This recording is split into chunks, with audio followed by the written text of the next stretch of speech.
Today on Let's Talk Love, I had the pleasure of speaking with Dr. Ramani Durvasula. Dr. Ramani is a licensed clinical psychologist in Los Angeles. She's a professor of psychology at California State University and the founder of Luna Education, Training and Consulting. Today, I had the joy of speaking with her about her newest book, It's Not You: Identifying and Healing from Narcissistic People. Dr. Ramani educates us on what defines a narcissist and how so many of us find ourselves unwittingly in relationships with them. What's most important about our discussion is Dr. Ramani's tools and teachings on how to heal from narcissistic abusive relationships. She offers ways to reframe one's journey of healing by honoring your compassion, empathy, strength, and resilience. Her work is helping people learn that you are not alone. You can break the cycles of self-blame and reclaim your authentic self. Enjoy. Hello, and welcome to this very important episode of Let's Talk Love. I am joined today by Dr. Ramani Durvasula. Dr. Ramani, thank you for joining us again on Let's Talk Love. Thank you. It's so happy to be here. So I know we just had a little bit of your intro before recording, but you just launched your book last Tuesday. Last Tuesday it came out. Yeah. So tell us what has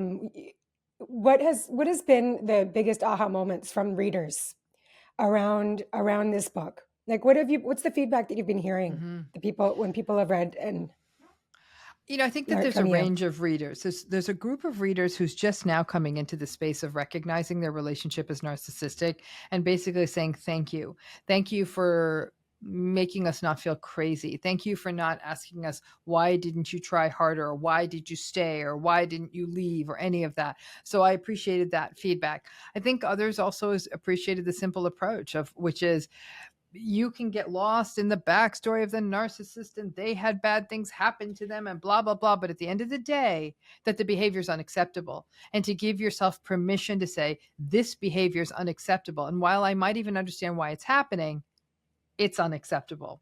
And so there's some, I think it's sometimes just sort of cutting to these sorts of simple truths. And I think the third piece I've been hearing the most is, thank you for telling us we don't need to leave, because they often feel a lot of the guidance around people who are narcissistic relationships is, you got to go or nothing good's going to happen. And I'm thinking, I would say for most of us, there's at least one narcissistic relationship we can't leave.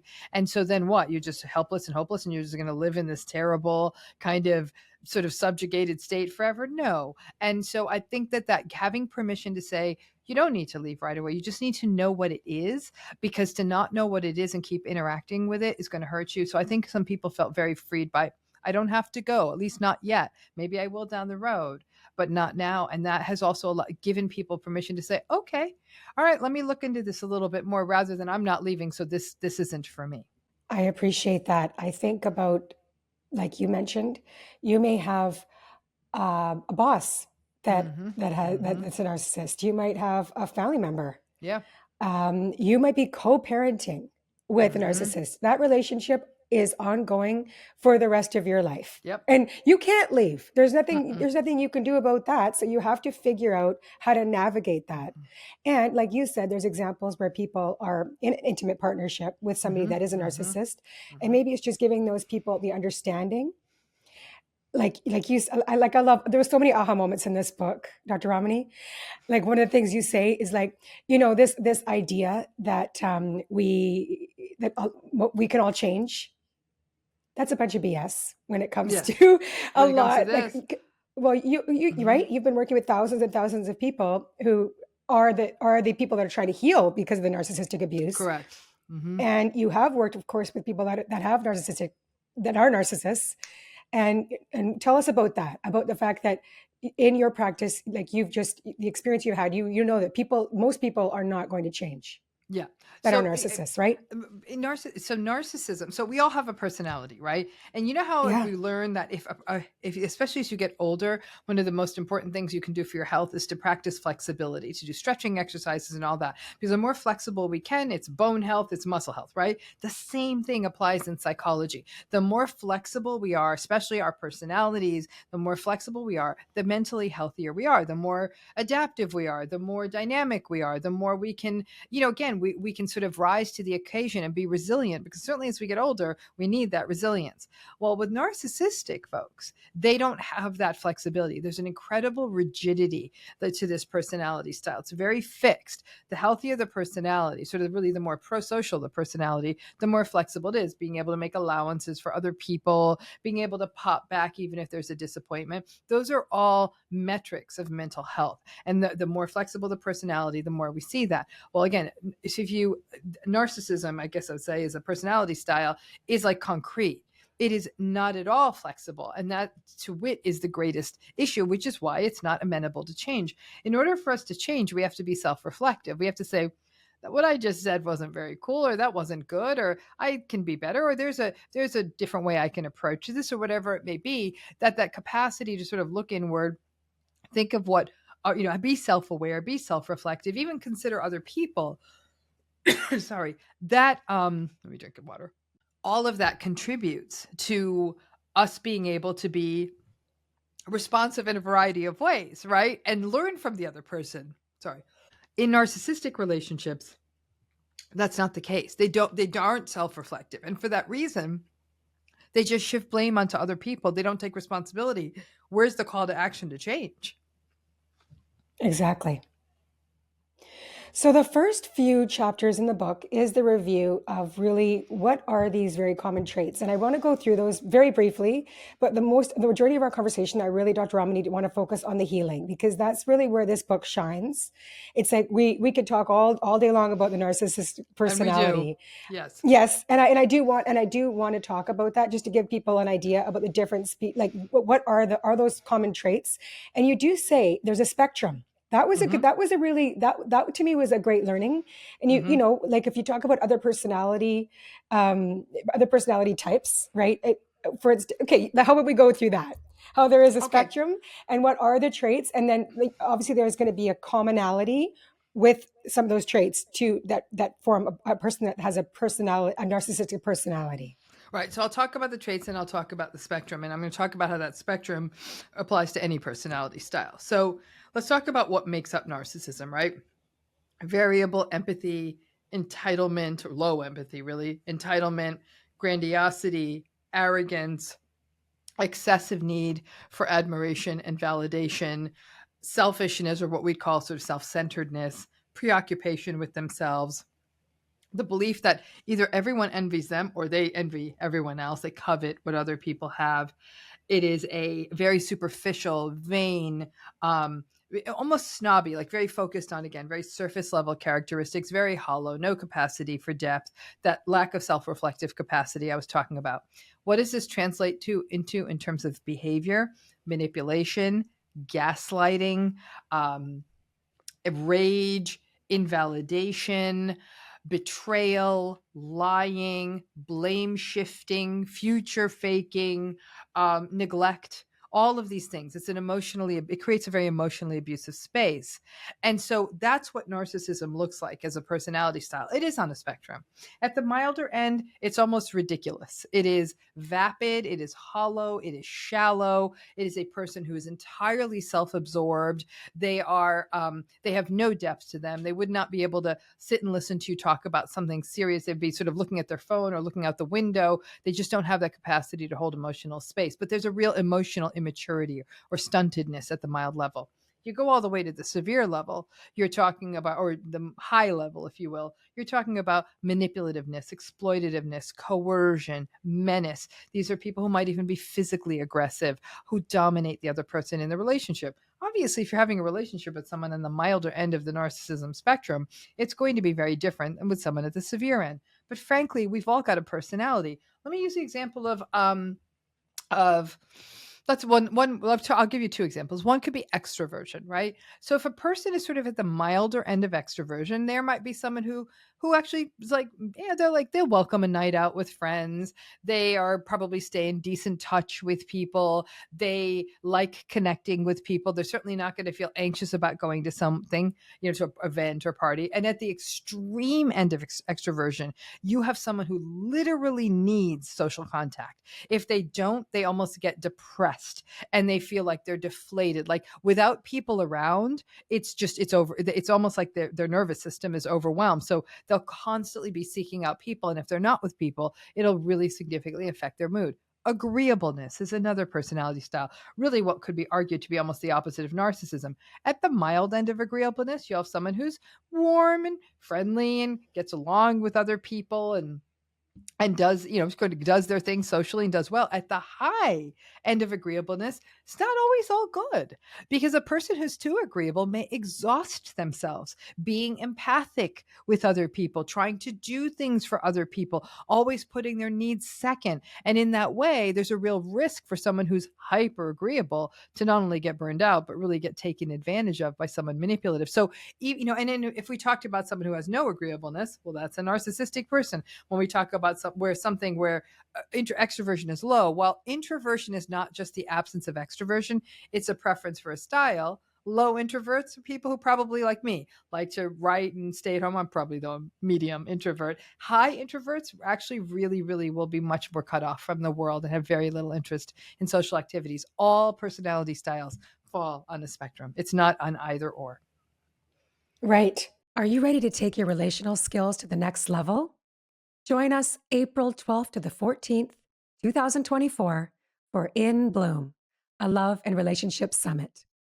Real Love Ready is putting you in the room with 10 of your favorite relationship experts, including Dr. Gabor Mate, Jillian Turecki, and Dr. Jody Carrington. Learn from the most trusted names in love with a weekend of skill building, growth, and community. Be there in person in Vancouver, BC, or join us virtually from anywhere in the world. Head to realloveready.com to learn more and secure your spot. You can use the code LOVE15 to save 15% off your tickets. I truly hope to see you there. And I think what, in all of because I've been following you since, for so long, and you're educating people on the fact that this is not about saying that narcissists have like this a disorder, right? No. It's a personality. This is a personality type, and like you said, it could be like very mild to super severe, but it's a person. There's personality traits that we can identify with. Mm-hmm. Mm-hmm.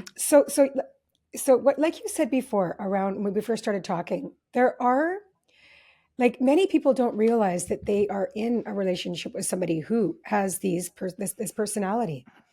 And like you said, when they read your book, they're like, well, oh my God, like this is what's been going on. It's not, and this is why you called your book, It's Not You. Because you think there's so much, I have to say, like, I'm like divorcing a person that absolutely has a lot of narcissistic personality traits, guaranteed. And the longest time in our relationship, I was like, it is me. I'm not being loving enough. I have to look at this in a different way. Or, my anger and my upset on this behavior is okay, Robin, you're not approaching this in the right way, because I keep getting shut down and told like it's you, right? That's right. The inability to take responsibility. So you over time, I'm a very, like, this is what you say. This is not about weak, dumb people that are getting involved with people that are narcissists. Nope. Absolutely not. It's actually the opposite. Yeah. It is the kind people, the compassionate people, the most empathetic people. And could you just explain that, please? And then we're going to go into the healing, because the healing is so important. How do we actually heal after this?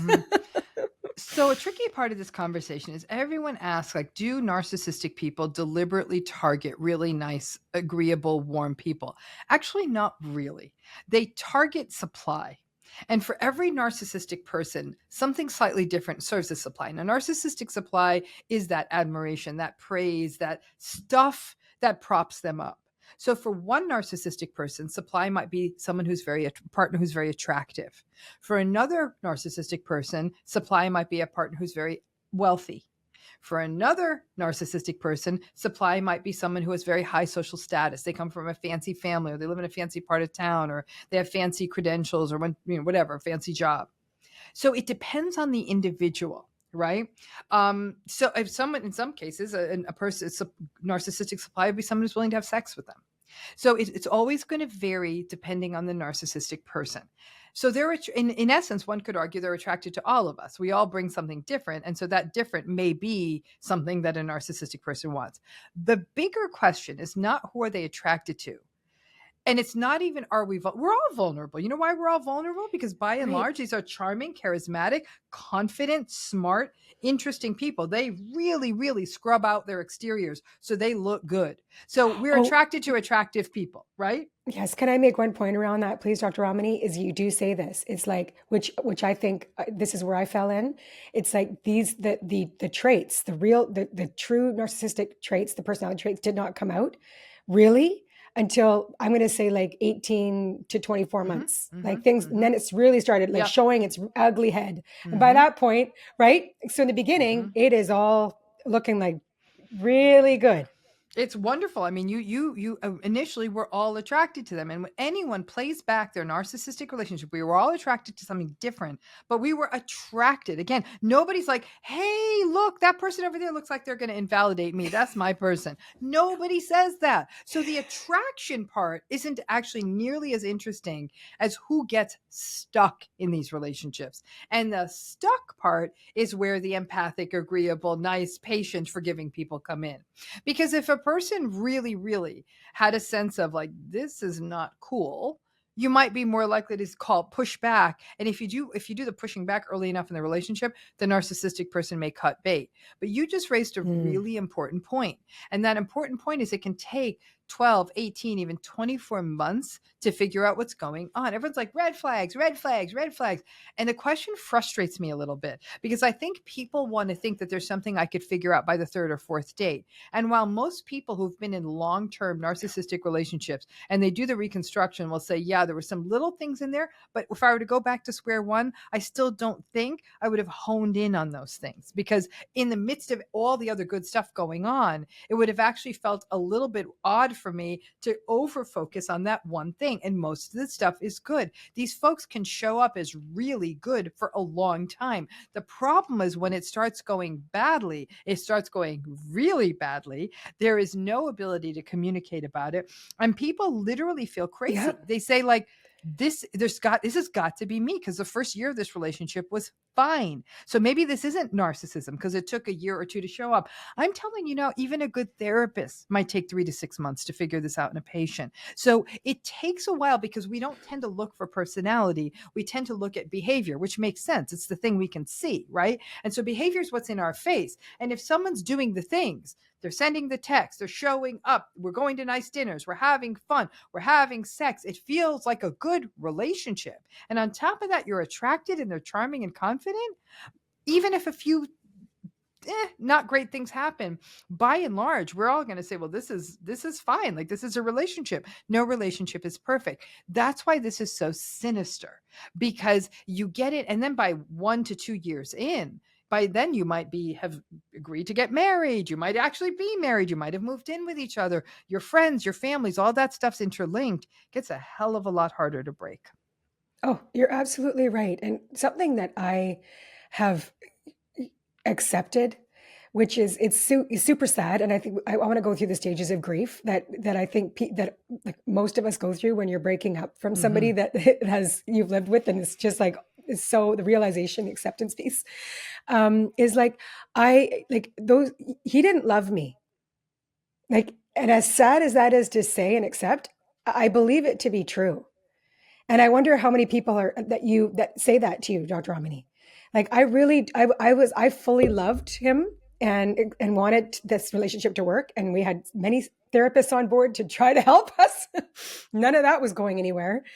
But I really don't think that there was an ability there I don't think there was love. I think it was all pretty fakey, but it was good acting anyway. So here's where it gets tricky. This is where this conversation, this is where it always goes on, the boat goes out of the rocks in couples therapy. The narcissistic person thought he loved you, and he really believes it. And he'll probably say it to the grave. I loved you. It's not my problem you couldn't see it. I did love you. And you know what? There are a couple of therapists that he believes he loves you. Here's the problem. We all have very different definitions of love and how it shows up. For narcissistic folks, it tends to be very superficial. It tends to be a very what I call money in the bank model. I did these 5 things for you. That's love. And then they do 27 bad things. And you're like, but they keep coming back to the 5. I keep a roof over our heads. That's love, right? So the problem is a definition issue. What I often say to people, let's not even make this about love, because that gets into too much philosophical messy mess. They don't care. Right. I think that's really what it is. They just don't care. And so your misery, your unhappiness, your discomfort, your whatever emotion you're having, they literally don't care. So they can do hurtful things because they're just literally not accounting for you in what they do or say. It's just not, you are almost like not a non-entity. You're not a human being. They don't account for it. So it's the not caring that I think is what destroys people in these relationships. Love is such a tricky word, right? But there was no caring. Right. There was no cherishing. And to me, the caring and the cherishing is what matters in a relationship, honestly, more than love. I agree. Good. That's an excellent point. So you talk about the stages of grief that are inevitable even if you're still living with somebody that's a narcissist, right? It's just like, can you go through that, please? And I also wanted to talk about, on page 132, you talk about disenfranchised grief. Yes. Okay. Yes. Yeah, I know. Right? Sorry, I'm not gonna put you on the spot, but I really want to understand. Let's talk about disenfranchised grief, because that's another big, that was a aha moment for me too. Grief after a narcissistic relationship is tricky, and yet it's probably the most universal and painful part of the survival process. So once people get it, okay, I'm in a relationship with a narcissistic person, then you go to the next level, radical acceptance. Yeah, this is really not going to change. This is going to continue to hurt me. I've got to make decisions accordingly. The next step is grief, because you've invested so much hope, so much belief that this could get better. We'll go to couples therapy. We'll talk it out. I'll express more gratitude. We'll have date nights, all the stuff that people are told to do. That is not, there's no date night in the world that is going to fix this invalidating mess, right? But so the grief, it just overwhelms people. And I would say, there's an architecture there. Certainly there's a lot of denial and all the other stuff. But I think more than anything, it's the loss of things because when we think of the stages of grief, we often think of death, right? Someone's dead. Mm-hmm. So you have to really adjust to something quite permanent. This person isn't coming back. And don't get me wrong, it's an incredibly complex, fallout after someone dies, and everyone has a slightly different but universal experience. The narcissistic person isn't dead. In fact, they might be living their best life. So this is a whole different game. Okay. So now dead people don't post to Instagram. Let's put it that way. And so now you're walking in a world where you are grieving not just the loss of the routine, the belief in a future together, the hope for the relationship, the idea that even you could fix it. You're grieving all this. There's a loss of innocence. There's a loss of trust in yourself, in the world, in other people. There's a loss of belief in love. You are losing tons of things. Now, when it happens like that, when we have grief about things that are not death, that, there's folks who called it disenfranchised grief. Some people have called it, like Pauline Boss has called it, ambiguous loss. So it's this idea that you lose something, but the world doesn't acknowledge it as a loss. So like, you're going through a divorce. I mean, people get divorced. And I think now we're getting smart to that. And we might even cut people slack in the wake of a divorce to consider that grief. But when people use the word grief, I think some people are like, nobody's dead. Like you can go on and, they're still the parent to your children, whatever the role they have is, but they don't understand how many other things that matter to you that you lost. I mean, when we lose a relationship, we lose routines. If you have kids with this person, you're watching sort of the idea of a family that's together, or your kids having to go through all of that, regardless of what it is. When it is not seen as loss, when it is not seen as grief, or your friends might even say to you, you've been complaining about this marriage for years. You should be thrilled world. Come on, get out there, start dating again. We would not tend to tell someone that if somebody just died. But when it's a narcissistic relationship ending, some people even get the sense of, well, you should be glad. Now this person's gone. All you did was complain. But the grief is monumental because it is this sense of grief of, there was nothing I could have done, and I really loved this person. Some people even feel like I still love this person. And as I said, for narcissistic people, either when the relationship ends, they're going to come for you and it's going to be post-separation abuse, and they're going to harass you and text you and tell you all terrible things and talk badly about you to other people, or they're just going to snap into a new life like nothing happened, or they're going to do both, which is the worst version of this. But for people who say, I don't even know how to get my life going again, I don't know how to stand up again, this did such a number on me, to watch the narcissistic person literally a month later saying, I finally found my true love. And you're like, what upside down universe am I in? Like, you told me I was the love of your life. This is the new love of your life. It's like a cat. Like, you got a lot of lives here and a lot of loves. But for them, it's this grandiose love bombing, announce it to the world with, again, no caring, no sense of how this would affect someone else. Those sorts of experiences keep bringing up the grief. Right. And I think another just such a common experience is the shame. Yeah. And is that part of grief? It probably is part of the process, but I was in the shame for so long, just embarrassed. Like, embarrassed is like the light part of it, of shame. Shame is way deeper, like, how could this have happened? How did I let this happen? And the shame and the blame, which I think is just, it's poison. But I think you have to, I felt like that was where I was at for a very long time. And now I'm over it. I'm over the shame and the blame. And now it's like, okay, forge forward, Robin. Now, how are you going to do that so this doesn't happen again? Like, so let's talk about the healing, and then how do we prevent, like, there has to, because there's ways, right? Because I don't want to end up in another like, I am such a loving, giving person, and I want partnership, but no way do I want to step into that fire again. You have to be very cautious. Yeah, I mean, so, to your point about the shame piece, it's huge. And I do consider it part of the grief process, but I think that the shame is a through line in every narcissistic relationship. Number one, they're projecting their shame onto you. And if you don't know what projection is, we sort of take that on. Number two, the world can judge us harshly, because especially since the narcissistic person can show up in public as so charming and so well put together, some people might even think you're lucky to be in this relationship, or wow, you're such a great couple. And now you're thinking, oh boy, there's really something wrong with me. Then there is if this person behaved really badly, they cheated on you, or you went back after they cheated on you, or whatever they did, or they treat you poorly in public, something like that, then people feel shame for staying in something that's so dysfunctional. So the shame is all around. And then when people say, oh, maybe you're being unrealistic in your expectations for a relationship, you feel shame, like maybe I'm not trying hard enough. So the shame is everywhere you look, because people in narcissistic relationships are so judged.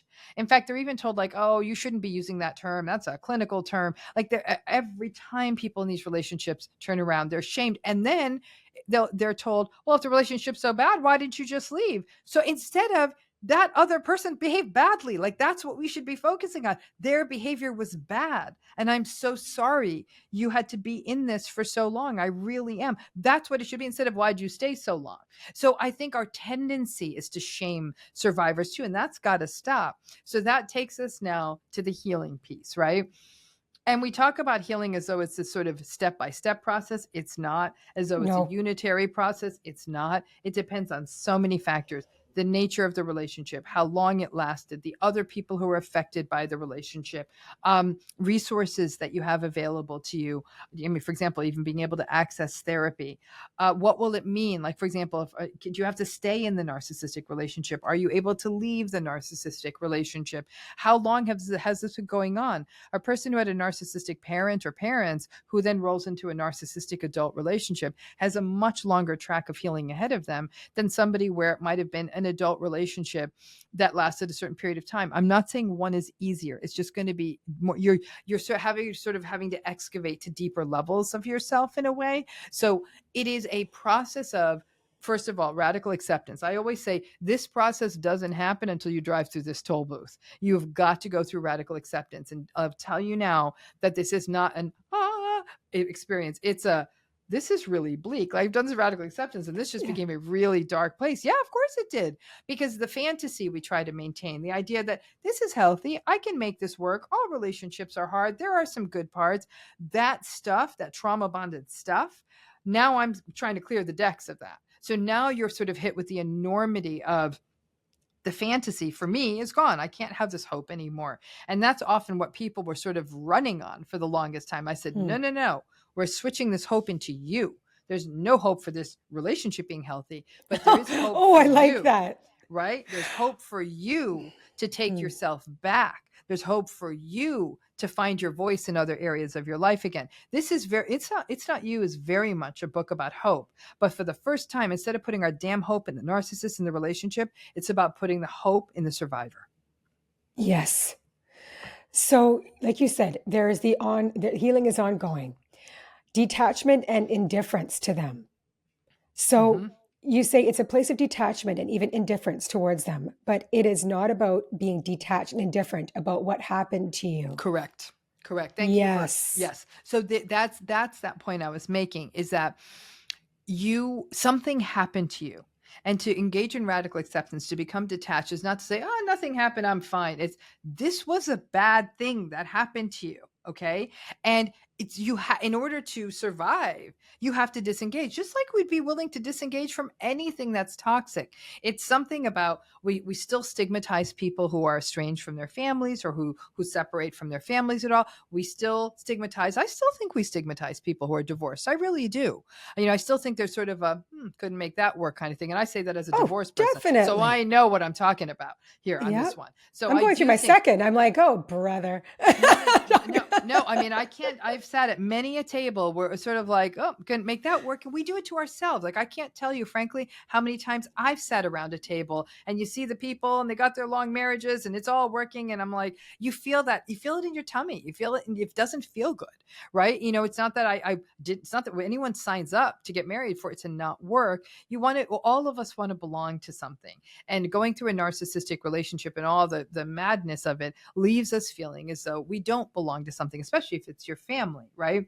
So the disengagement, and a lot of the work on healing is disengaging, even if you physically are still in the relationship. Some people, for example, don't feel they can distance from a family. Some people have to co-parent with a narcissistic person. So they're still in each other's worlds. So you can't fully disengage. So you've got to find ways to engage where you're not putting yourself back up on the chopping block, right? You learn. It's almost as though there is this, even in one of my other books, I'd use this example of, like, let's say you had a really, really expensive, I don't know, like little statue or something in your house worth thousands of dollars. You would never let a 3-year-old hold it, because a 3-year-old could drop it.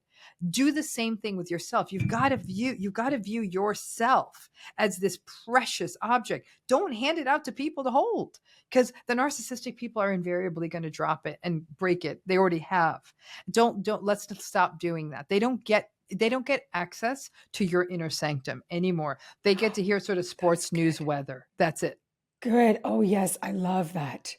You talk about reframing, right? You say shaping, it's like the hero's journey rather than, so in the beginning of the book, you're talking about the hunter and the lion, and too much of it in society is really just focusing on the hunter, which is the narcissist, not the lion who is being hunted.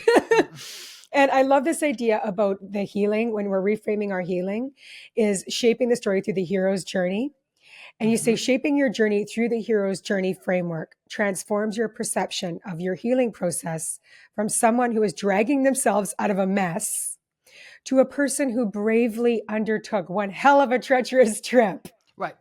So that's really what I love that. Yeah, because I think that when we look at it, this sort of original construction of that myth, right? It was every myth that's ever been written by human beings has pretty much had the structure, which is a person is called, right? They're called to take something on. Usually it's a journey, right? And a sort of like a journey of some kind. And to usually it's a good over evil, which is what this is.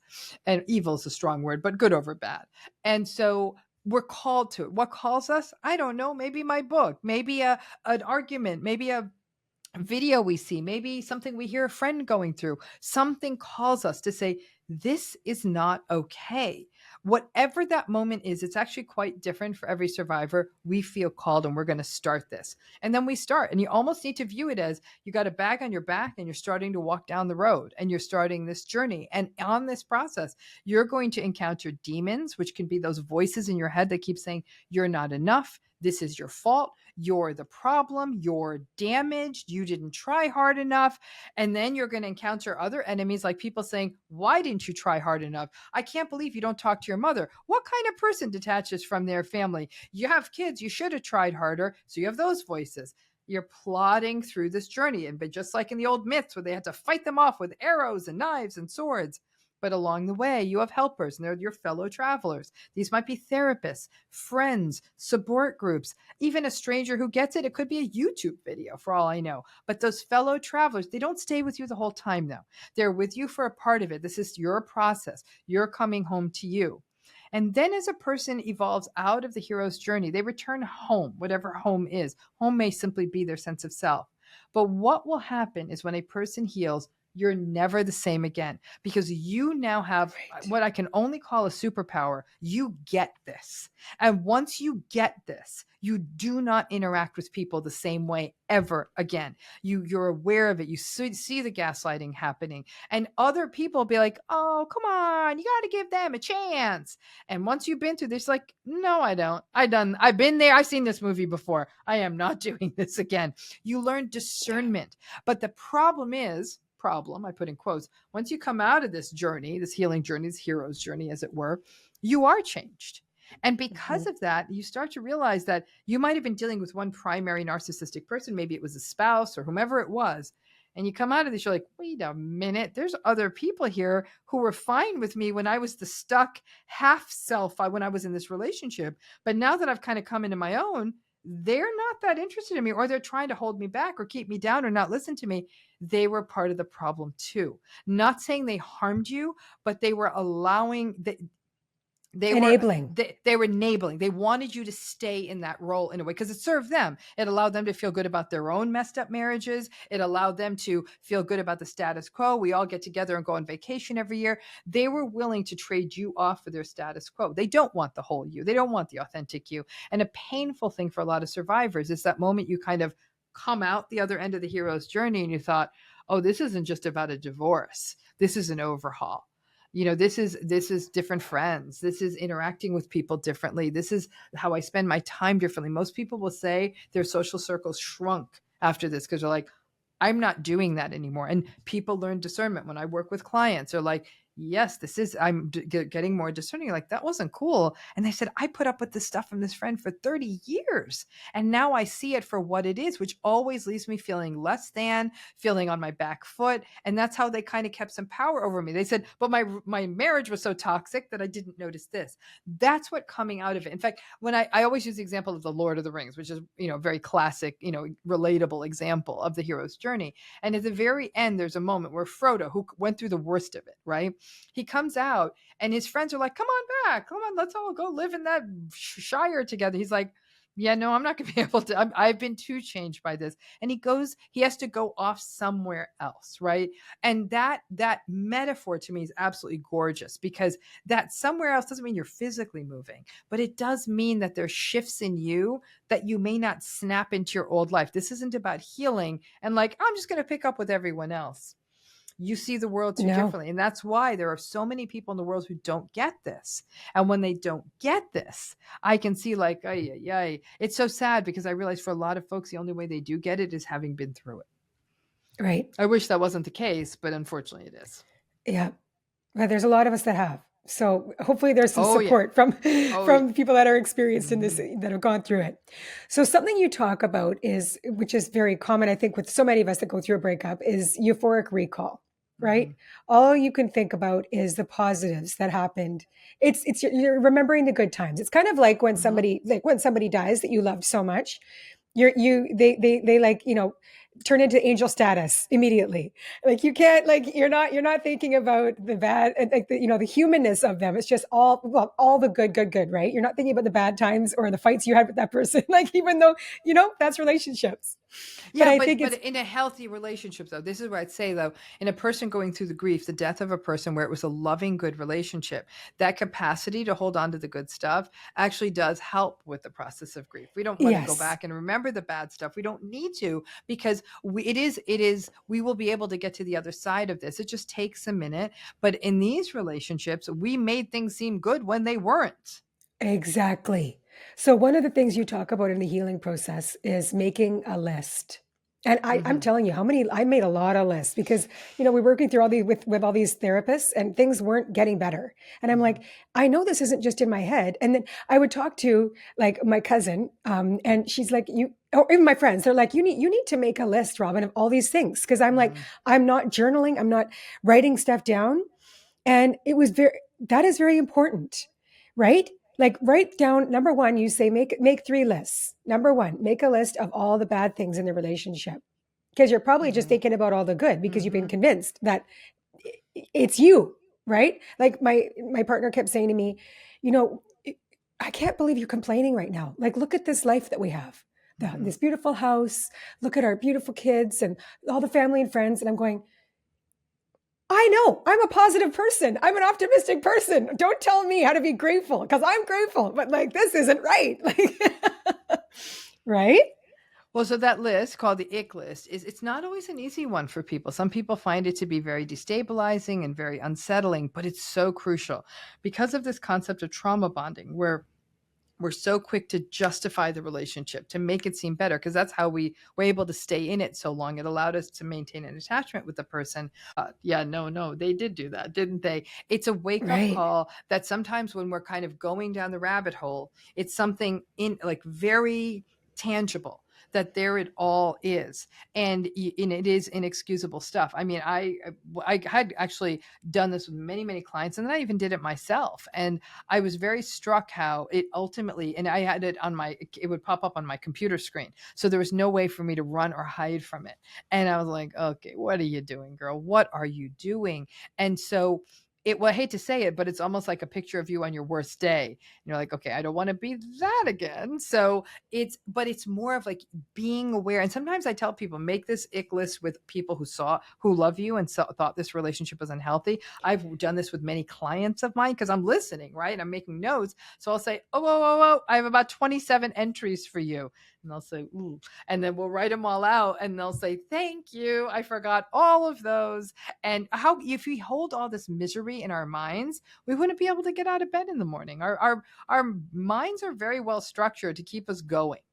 That's what we want to do. We Mm. just want to keep the trains running on time. And so all this horrifying stuff, we tend to compartmentalize it, put it in places we can't find it easily. And so then we can keep things Wow. going. Hmm. Oh my gosh. And I love that idea of which is what I was doing too. It was like I was asking people, I had the rose colored glasses on most of the time, I think, to keep going, like you said. Hmm. And I didn't see or I wasn't remembering. Hmm. I wasn't doing the Hmm. recall. And they're reminding me, it's like, remember this? Remember when this happened? Remember when this happened? Remember? And I Hmm. was going, holy crap. Like you said, the word inexplicable. Like these are behaviors that are inexcusable. And it's like, it's not just normal stuff. This is really, Hmm. really bad behavior, Hmm. right? Hmm. It's bad behavior. And I think what throws it's not okay to invalidate another person's feelings. It is not okay when a person it's just sharing a feeling. Just sharing a feeling to keep saying, stop complaining, you have a nice house.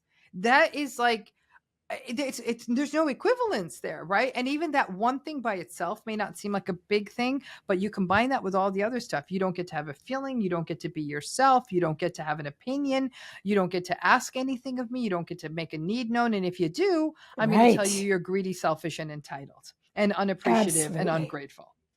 All of that. Yeah. Okay. So we make the list. Number two, this is really good. You want to make a list of the normal things you had to give up.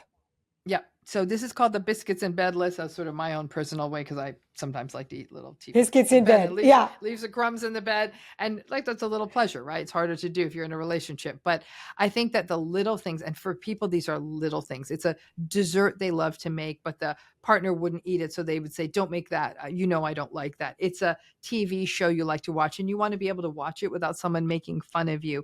It's the fact that you always had to get pizza from the place that you didn't even like in town, that you actually don't like going to vacations on beaches because you don't like sand, but you'd love to go to one by a lake or in the mountains or something like that. So it's being aware of you like cooking with garlic. They were against garlic and they would tell you like, that's why you have such bad breath all the time. Like they would say these terrible things and just saying, I don't like garlic. And so you give up all these little things you love: garlic, the temperature you liked the thermostat on, the pizza place you loved, the kind of vacation you want. And before you know it, you're living a life that doesn't contain any of the things that matter to you. You really are just in their service. You're living their life as sort of like a bit player in their life, and taking those things back and even understanding, what did I give up? It can slowly show you that, oh, these things are actually going to be nice to take back. I mean, I've worked with clients who said one of the first things I did, and we talked about it, was I did go and make that kind of dessert they didn't like, just for the sake of making it. Because even when they saw the ingredients coming up and I was, oh, really? So you're going to make the thing I don't like? You're a terrible person, blah, blah, blah. So this is a powerful list because we do give up a lot of day-to-day stuff. And this is the stuff we can pretty easily slowly start taking back and see how good it feels to really live back in ourselves again, in these tiny little day-to-day things that are actually really the stuff of life. Oh, I agree. And the third list is the big things you had to give up. But what I'm going to talk about that because, but I'm like the number 2 list is the little things. Those little things, like you said, are what add up to how we get joy out of life. And right. And it's just like those little things, they all add up. So that you are, like you said, are living more to the way they want to live. And so you've given up so much of yourself little by little. The way that my analogy that I've kind of used, that I really was just like, that's what it was. It was kind of like the faucet was dripping. Yes. And if that faucet would have been plugged from the beginning, that sink would have been overflowing with water. But because it was happening on such a low drip, like I wasn't feeling it. I wasn't missing it. But if you're going to collect all those drops, but you also slowly accept it, right? You're like, oh, yes, that's whatever. more Joe's Pizza, Bobby's Pizza, what difference does it make, right? You're like, okay, well, we're going on vacation. I should be grateful for going on vacation. So many people would love to go to the beach, right? You come up with these narratives where there's never any willingness to say, I really want to go to the mountains. That's not a big ask. We go on a big vacation. We're lucky. Yes, we're lucky to go on a vacation every year, but wouldn't it be nice to mix it up? Or even better yet, with a narcissist, it's not even just the beach. It's like you're going to the beach because they want to play golf. It's really doing the vacation that they want, and that you don't play golf, right? But that last list, that big list, last list is the big things. The big list. It's my turn list. This is actually a much more painful list, because when we look back at what you gave up, some people gave up educations, careers, they gave up having children, they gave up living near family members that matter to them, they gave up, the things that were given up were big things. And so it's my turn. And not all of them may necessarily be able to get taken back in the same way. But I've seen people say, all right, I'm not going to be able to go back and go to med school or something like that, but I actually trained to become an EMT because I actually wanted to learn some of that stuff. Or I learned how to become a CPR educator. Or some people went back to school, they became therapists, and they said, well, I may not pursue the PhD, but they'll get a degree that'll allow them to be a therapist. Some people go back and finish a college degree. Some people start writing a blog. So, they wanted to write a book. They said, all right, let me start small. It doesn't mean that you're going to go out tomorrow and start to open a bakery. It's not that. But a person might say, my local farmer's market, they have you can get a table for $30 for the day. I'll make 10 of my pies and see how I do. And those little things, I just heard from someone who said, I said, my gosh, your business is wonderful. Person didn't believe in themselves. Now, it's really grown into a big deal. It's really grown into a big deal. And sometimes people just need that little nudge, but it's giving ourselves permission step by step to take these things back. Right. When I was reflecting on the big things that I was giving up, that when it came down to is like core values that were so different that I was bending, right? Oh, well, and all the grandiose excuses of why he had to do this way or be like that. And it wasn't aligned with who I am and my values and how I want to live my life or how I want to raise my children, for God's sakes. It's like, that is a huge thing that I was giving up. And just like until finally the realization came, it's like, absolutely not. Yeah, no. But these are big things. Like you said, values are a big thing. We just heard from someone and someone I was speaking to, and they said, one of my core values used to be something. It was, I don't know, like empathy or something. And they said, it's so interesting because my core values have shifted as a function of being in this relationship. But empathy is a core value. I want to bring it back, but it wasn't working in this relationship. So it sort of went down on the list.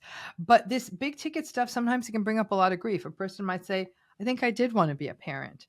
And by the time they were done with me, they made me feel like I didn't want to be a parent, but I did. And some of those things, those clocks can't be turned back on. So it's there can be, again, that third list. I always tell people, if you don't feel ready for it, put it down, always come back to it when you're ready, or maybe take on some of the pieces and not others. Some people will say, I never took a trip by myself.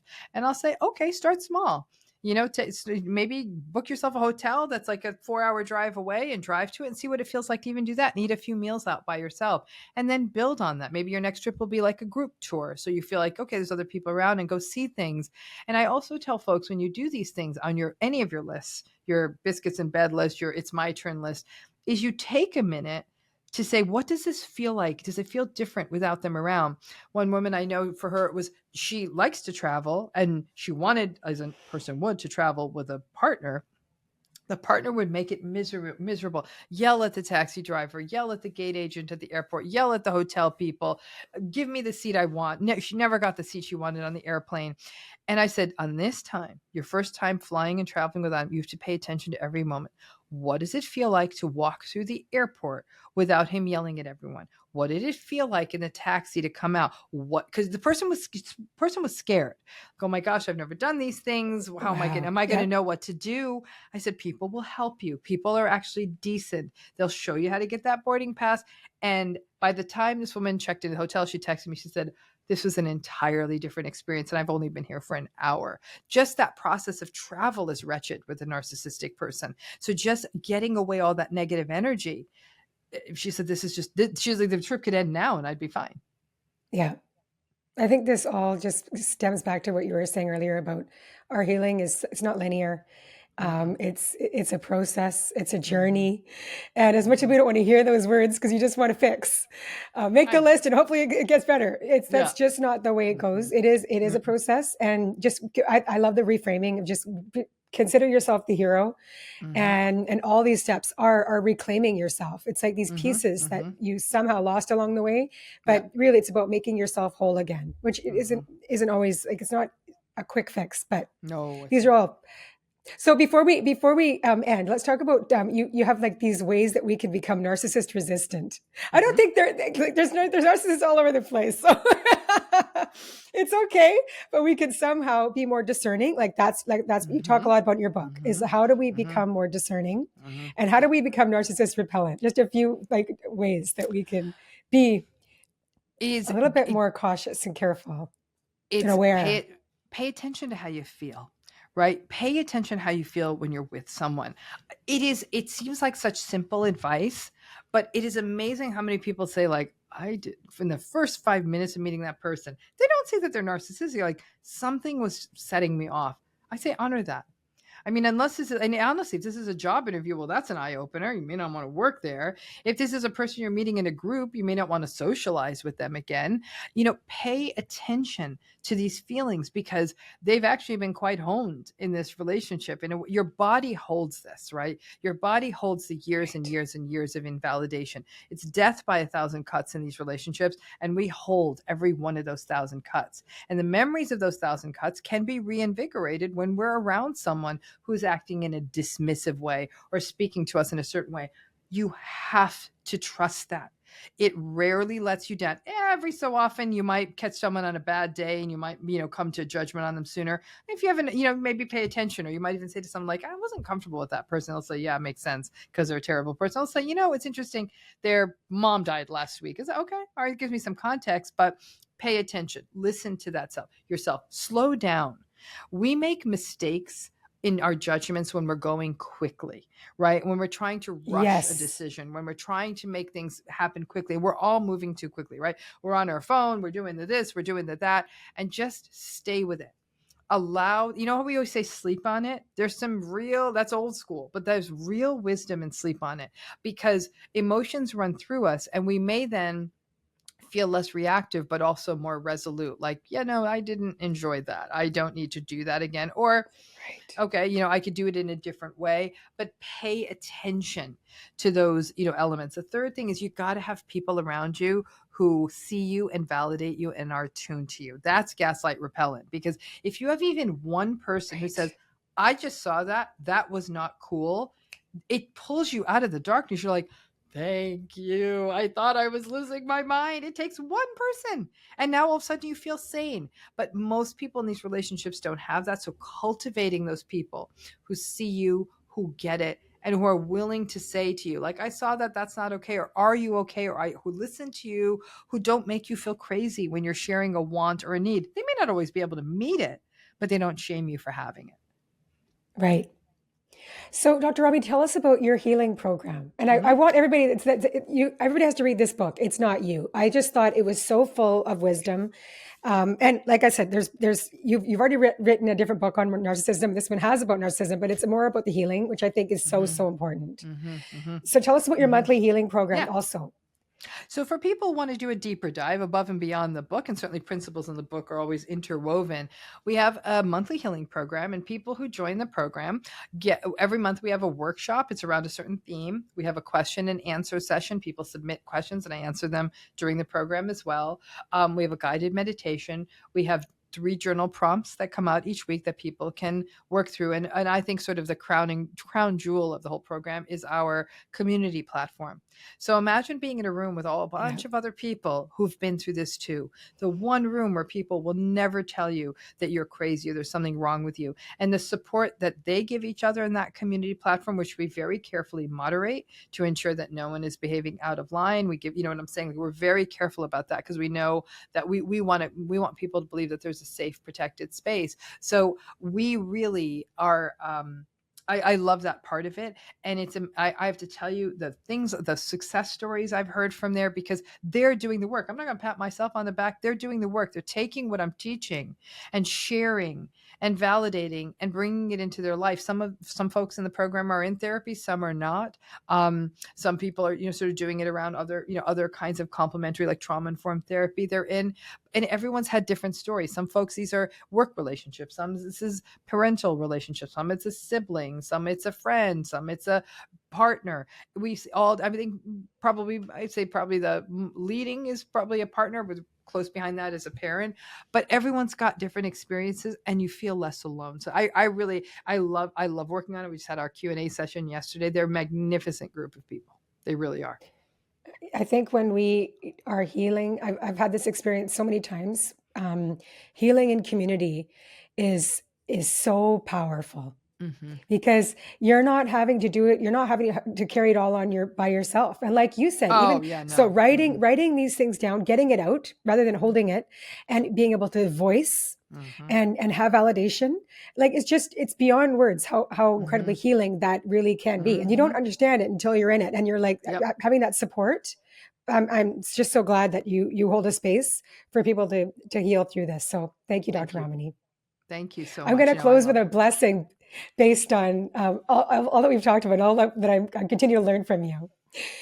May we have an abundance of self-compassion for ourselves and those around us who have been or are in a narcissistic relationship. May we understand that there is no schedule to healing.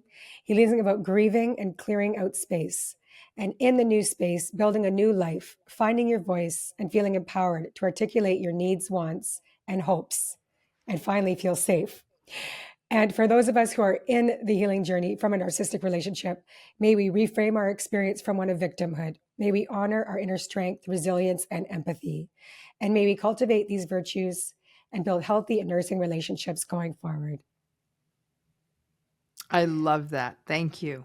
Thank you so much. Thank you, Dr. Ramani. Thank you for all your time. It's my pleasure, my absolute pleasure. Thank you for having me and for your willingness to talk about the book and share it with your community. I really hope it helps people. I know it will. Thank you. Thank you so much for listening. Visit realloveready.com to continue learning with us. Please rate and review this podcast. Your feedback helps us get you the tools and guidance you need to form more loving relationships and create positive change in your life. We at Real Love Ready acknowledge and express gratitude for the Coast Salish people, the stewards of the land on which we work and play, and encourage you to take a moment to acknowledge and express gratitude for those that have stewarded and continue to steward the land that you live on as well. Many blessings and much love.